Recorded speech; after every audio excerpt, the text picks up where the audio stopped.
difficulté, c'est qu'il est reconnu apte à travailler par la médecine du travail, que nous avons un travail de journaliste à lui proposer, avec la valorisation, la responsabilité de la valorisation de nos archives et des archives du News.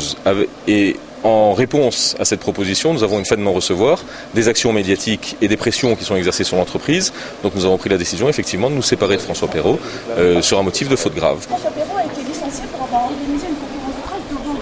Mais non, absolument pas. François Perrault peut organiser les conférences de presse qu'il veut.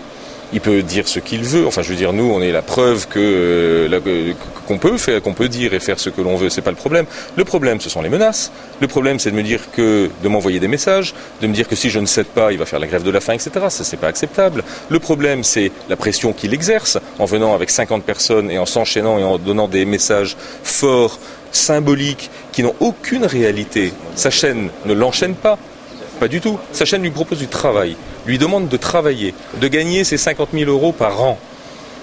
À partir du moment où nous, on lui dit « garde ton salaire, garde ton statut », il est rédacteur en chef adjoint, tu gardes tes avantages et tu viens travailler, bien sûr, sur une autre proposition de travail, puisqu'il est malade, parce que la médecine du travail reconnaît qu'il est apte sous certaines conditions, et la médecine du travail dit qu'on fait bien de lui proposer ce job parce que ça rentre dans la proposition globale.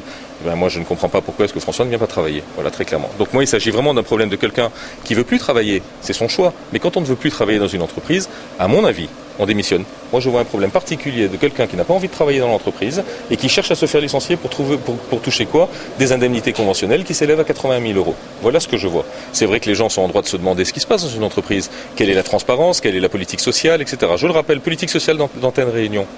Des salaires qui sont des salaires dans la norme du marché, un 13e mois, un accord d'intéressement, des tickets restaurants, des primes, un accord d'intéressement et différentes. On organise des Noëls pour les enfants de nos employés, on organise un certain nombre de soirées pour eux, etc. Donc voilà, je crois qu'on n'est pas une mauvaise entreprise. Je pense qu'on est une entreprise difficile, avec un rythme de travail très dur, mais ça vous le connaissez puisque c'est des entreprises de presse, elles sont comme ça.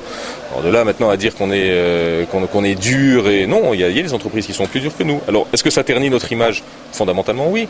Quand quelqu'un fait ça, et c'est bien pour ça qu'on dit qu'il y a une faute grave derrière, c'est que derrière on se prend une avalanche de commentaires, des gens qui ne comprennent pas, parce qu'on a volontairement voulu ne pas parler sur cette affaire, ne pas faire de publicité, parce qu'on voulait aller au bout de la procédure.